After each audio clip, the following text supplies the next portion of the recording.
नमस्कार मित्रांनो, मी एकेम ब्लॉगर मराठी। तर तुम्हाला माझ्याकडून सर्वांना क्रांतिकारी जय भीम, जय शिवराय, जय संविधान। तर हा व्हिडिओ एकदा पूर्ण बघा।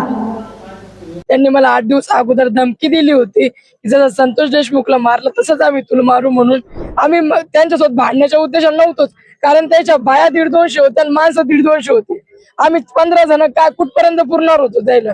गोल घेरात घेऊन त्यांनी मला माझे कपडे फाडले, माझे लचके तोडले, त्यांनी मला खाली पाडून लाथा मारल्या, त्यांनी माझ्या डोक्यात दगड घालायचा प्रयत्न केला। अरे, ज्या शिवाजी महाराजांच्या काळात एखाद्या स्त्रीवर अन्याय होत असेल तर तिथेच न्याय केला जायचा, त्यांची आया बहिणींची इज्जत केली जायची। आणि आज याच आपल्या शिवाजी महाराजांच्या महाराष्ट्रात बघा काय होतंय। तर हे बुलढाणा जिल्ह्यातील चिखल काकड या गावात घडलेली घटना। तर तिथे शिवाजी महाराजांचा पुतळा काढण्याचा प्रयत्न केला गेला होता, म्हणून तिथल्या स्त्रीने, तिला वाटलं हे चुकीचं होत आहे म्हणून तिने आवाज उठवला त्या व्यक्तींवर। तर त्या स्त्रीला मारहाण करण्यात आली, तिला लाथांनी मारहाण करण्यात आली आणि त्यांच्या मुलाबाळांना देखील मारहाण करण्यात आली। त्या मारहाणमध्ये त्या मुलांना पण ते जखमी झाले, त्यांचे नख वगैरे सालपट निघले त्यांचे।